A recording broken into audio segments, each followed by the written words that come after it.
All right, I'm back here with you guys. This is going to be a crypto-focused show. I'm bringing on a new guest. We're going to review some different trading strategies. This is going to be for the crypto folks that want to be more aggressive. This show is not for the buy and hold community. This is for those who believe themselves to be the crypto degen, and I'm going to bring on my good friend and a guy that whether he calls himself a degen or not, I have been calling him a degen because he goes after the risky stuff. Everybody say hello to Mark. Hey, everybody. Great to be on the show. Thank you so much, Josh. Been very looking forward to being on here, and we're here now together. So I'm looking forward to sharing some great content together. What I love, Mark, about bringing you to the community and even us talking crypto when we get together is that we're bringing just a different spectrum of knowledge, talent, risk-taking to the conversations. I will share with you that you have kind of stretched me to look at earlier projects. And I know that we were talking earlier that I've made some comments about letting some things go that, folks have been holding on to the past. We are kind of, sharpening each other. The word says iron sharpens iron. Yeah. And Mark is always bringing me a fresh outlook. I want to share something here with you guys about exactly what a degen is. And I'm going to pull this screen up real quick. The definition of a degen is a crypto degen is a cryptocurrency trader who takes part in high risk, speculative trading and investment strategies. The term degen is slang derived from the word degenerate and is often used in a self-aware or lighthearted way to acknowledge the unconventional nature of crypto trades. My friend here, Mark, is a morally upstanding man and a fellow believer in Christ. But when it comes to crypto and that stuff that's out on the edge of the cryptoverse, you've got to be a bigger risk taker. And that's why they call them degens. Mark, just let's talk a little bit. I want to cover a couple things. We want to cover Bitcoin right now. And we want to talk a little bit about what you and I both believe is the potential of a coming altcoin season. Before we get into that, you had a huge win I want to congratulate you on that you actually brought to me a while back. I took a little piece of it, but I know that you made some big bags on it, and that was MAGA. We're in the middle of an election year, 2024. We're going to get a new president decided for the country, and there is a Biden coin and a Trump coin, and you bought some of the MAGA coin, and that baby went up how much? I believe it was at least 400 or 500%. And there's quite a few of them around. You got to be careful. The one that I traded was the MAGA coin on MEXC, but there are like so many Trump coins out there, and I think they all performed pretty well. I haven't looked into all of them, but I think they all went up pretty much. But the one that I traded was the MAGA coin on MEXC. Now, I'm just curious, any update on that trade and your view of holding it? Or did you dump your bags? Did you take profit? What did you do with it? Yeah, I took a lot of profit on it. I almost sold out of the whole position, but I went out of most of it. I kept a small moon bag because this is a meme coin, so I want to be very careful and responsible with it. But I do have buy orders back in around the price that it is right now, just before we came on the show. So I've added back a little bit at a much lower price because I believe it went up right up to around, I don't know how many zeros, I think it's 7030, and I think right now it's back at around 13 or 14, 15. Yeah, so that's just because the election's a little way off, so I think it may have a little bit more legs, but I've already pulled out a huge percentage amount. I don't mind, some of these coins now will go to zero. That's okay. That's the way it goes. Yeah, let's talk a little bit about meme coins, and I want to always be bringing a sense of psychology and education to the audience. And, something my son said to me when we were talking meme coins a while back, he's like, Dad, you got to remember, meme coins are only good feeling projects, which means that if the market feels good, how does the market feel good? That's when Bitcoin's going up. The market does not feel good when Bitcoin's going down. And so there's a really strong relationship between Bitcoin and the meme coins. And when you're buying into these meme coins, you're not buying technology, you're buying community. They go under the radar, most of them of regulation, because nobody did any Yep. allocations or pre-sales. And so it's just been pushed out into the world to live. And so they're only going to go up when the Bitcoin market is going up. Now, let's talk a little bit about Bitcoin this year, Mark. You and I have chatted, and you've talked a lot about your view of when Bitcoin is going to run into its biggest potential trouble for tax purposes. Just share that with the family real quick. Yeah, well, when you look at the capital gains tax in the USA, you've got to hold an asset for over a year to avoid that. And of course, the Bitcoin ETF went January 10th. So my thinking behind it is possibly there could be a lot of strong selling in January, February, March time when there was a lot of heavy ETF buying. And so with that, and with also the Bitcoin price having reached an all-time high before the halving, which it hasn't done before, also we could have a cycle that's a little bit shorter than usual. Now, based on previous cycles, we should be topping out around about September, according to my calculation, September 2025, not 24. Also, I'm thinking possibly we reach a top late 2024 to first quarter 2025. So somewhere between the end of December kind of time through to March, April of 2025. So that's the way I'm thinking. That's the way I'm planning it. But I plan to hopefully be out in profit mostly and just have my moon bags left in case we keep rising and keep going. And of course, I'm very much if this then that trader, and something in the market changes, I might shift my timeline a little bit. But right now, based on what I know today and what I feel about the market today, that's kind of what I'm thinking. You do kind of make your plans based on your overall view.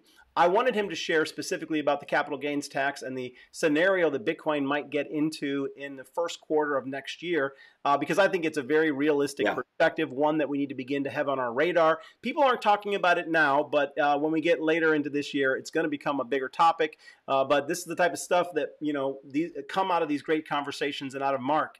Mark, you got a little bit of an accent. Could you tell people where you're from? Oh, that's a good question. It's a little bit of a mixed accent between New Zealand and Australia, where I've spent the majority of my life. So it's a down under accent. My wife is Australian, but I did grow up in New Zealand, but I spent a good decade in Australia. So I have affections and friends and family in both countries, but that's where a bit of a mix comes from. And I've been in America a while, so I'm probably a little bit confused accent, to be honest. I'm going to do a quick shout out for MEXC real quick. I've got a link for them in the description of this video, but I'm also going to bring up, and we're going to have a dialogue here about MEXC. This is where I've been buying a lot of early crypto projects. And so you can go over there and use that platform, but you need to use a NordVPN to use it. If you're here in the United States, they will ask you to do KYC, and they'll ask you to share your location. The answer is no, no, and no. But I also will throw out a warning for anybody that's on MEXC with me. The United States federal government, the SEC, is absolutely making it harder for Americans to access early crypto projects. They are blocking us. Gary Gensler has not been our friend. There's been some interesting regulation occurring, and the politics. I'll get your thoughts on this here in a minute, Mark. All of a sudden, election year, Trump, that never really cared for crypto, he is on board the crypto wagon. All of a sudden, Trump's becoming a degen, and then you got Biden saying, you know what? I mean, we're pro-crypto as well. I think they're both pro getting the vote, but it's good for crypto. Just curious on that, Mark. Yeah, I mean, I was surprised as anybody. I don't know if anybody predicted the ETH ETF being approved, but I think that came off the back of Trump he wasn't ever against crypto. He was pro-crypto, but he's really gone in hard. Well, when people used to ask him about crypto, he would say that he was pro-dollar. Guys, I'm going to tell you, it doesn't matter who's out there that's pro-dollar. You're going to find these politicians are going to turn and jump ship because the dollar is coming to the end of its run. I've compared the dollar with the Dogecoin, and the unfortunate dynamics that should be laughable, that the joke coin, Dogecoin, has got better tokenomics, you could say, then the United States dollar has a problem with inflation and with the loss of value. And so Dogecoin is proving to hold value and go up, where the United States dollar is losing all of its spending value. I saw an interesting story the other day, Mark, and we're going to try to wrap up this video. We got a couple more things to do, but I'm going to get caught up in some storytelling. I saw a story about a guy that found $2,000 rolled up in a sock in his backyard when he was putting in a deck. And what was sad about it is that $2,000 was hidden in, I think, 1930 approximately. And at that time, it had $48,000 worth of spending power. Okay, so the 2,000 back in 1930 hidden in a sock was somebody hiding near $50,000. But unfortunately, they didn't hide it in gold, which would have at least maintained its value. They hid it in cash. And now that $48,000, unfortunately, is just worth $2,000 today. Cash value is getting lost significantly. That story I just told should absolutely frighten everybody and cause them to look at crypto. Now, I don't believe we're at the point where crypto is a buy and hold asset yet. I think Bitcoin and Ethereum and Solana, as far as more of the stable ones, maybe even Dogecoin, are increasing in that area of interest. But I do expect that we'll go back into a winter phase where all this stuff will get beat down. And the problem that I foresee in that, Mark, is that people are going to believe that they're going to get that 80% dip on Bitcoin, and they're going to be shocked when maybe all they get's 50 this time. Every other time we were like 84, 80. Last time, I think it was 74. This time might be the lowest dip we've gotten yet. Might only be 50. And that's where people are going to not be buying, and it's going to get away from them again. That's a future prediction. Let's take a minute, Mark, and share your page with people. Let me just do that by jumping into my screen that shows that page called Tribal Trades. I'm going to leave a link to it in the top pinned comment. Mark is brand new to YouTube. I think he's got a brilliant mind for crypto. I absolutely love engaging him on the more risky stuff. He's going to be part of my coming Discord. Mark is actually one of my crowned traders over there. He's going to be sharing the more risky stuff with people that want to take those risks. And I want everybody to get in advance to go over there and subscribe to that page. I'm going to put the link in the top pinned comment, the description of the video, and I'm going to post it on the screen for you guys so that you can go over there and join his page. I think it's well worth following along. I appreciate you joining me today, Mark. I want to have you leave them with one more gem at the end, and that's about the coming altcoin season. Can you pull up your chart and let's talk about the altcoin versus Bitcoin dominance we were just looking at and chatting about before the beginning of the show? Yeah, so the altcoin, the Bitcoin index, it explains it down the bottom here. It's when the top 50 coins in the market, 75% of them perform better than Bitcoin. So then at that point, this comes up here and you go, oh, it's altcoin season. But in reality, altcoin season is now over,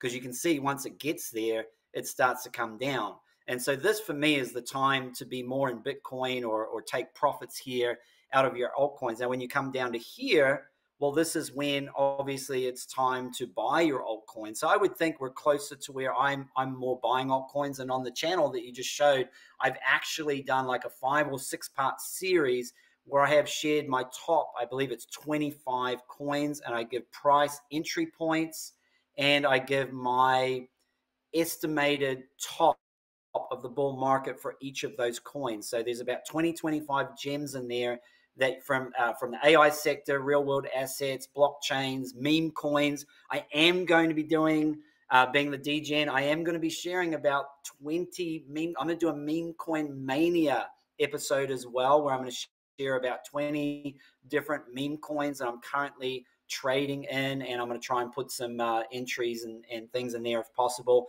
But yeah, so this is the way I interpret this. Some people think, oh, it's time to get an altcoins here, but it's too late. These altcoins, 75% of the top 50 have already outperformed Bitcoin. And so a lot of people jump in here and get wrecked. I think it's better to jump in altcoins here. So I'd say, look, we're at 43 from 25, so we're on the way up. So I think we could be moving into a little bit of a upside for some altcoins. Yeah, so that's pretty good direction. I'm going to give everybody the homework to go watch each video on Mark's page. I think Mark brings something very special. It's a itty bitty tiny page with only 10 subscribers. Trust me when I tell you that Mark is proven in crypto. Mark, I don't remember the exact numbers, but I believe that you ran up in the last crypto cycle when you were sort of cutting your teeth and getting used to the swing trades and the day trades and learning your own pattern, your own disciplines, your own profits and losses. I believe you took 2,000 to 80,000. Is that what you did? Yes, and one of the best trades in there was $100 in Solana, up to 7,000 in Solana. So that was one of the really great trades and great runs that I had in there. Mark is going to be a regular guest on this page. We're going to be bringing fresh crypto alpha to you guys. Some of it's new. I know some of you guys are like, I can only buy what's on Coinbase, and in New York, I can't even buy that. There's paths, there's tricks to the trade, there's things that you can learn from my show, Mark's show, and we're going to try to lay them out for you. But Mark, I thought you did great on the show today. Thank you for pushing in and being part of this. I think you're going to be brilliant on YouTube, and I think that you're going to help a lot of people who need your measured, disciplined approach on the riskier end. So guys, it's okay. Mark's an example of someone who's on the absolute outskirts and taking the highest risk in crypto, but he's learned how to operate out there. He's learned how to be the gunslinger in the wild, wild west of crypto. It still takes disciplines. It still takes knowing when to take profit and walk away. And, he's been tried and tested, and that's why I brought him to you guys. Thank you, Mark, for being on the show, guys. Like and subscribe here and over on Mark's show. And we look forward to having you back as a guest again, Mark. Thank you. Peace and blessings, fam. Take care. Thank you. Thank you, Josh. Thank you. Appreciate it. Bye-bye.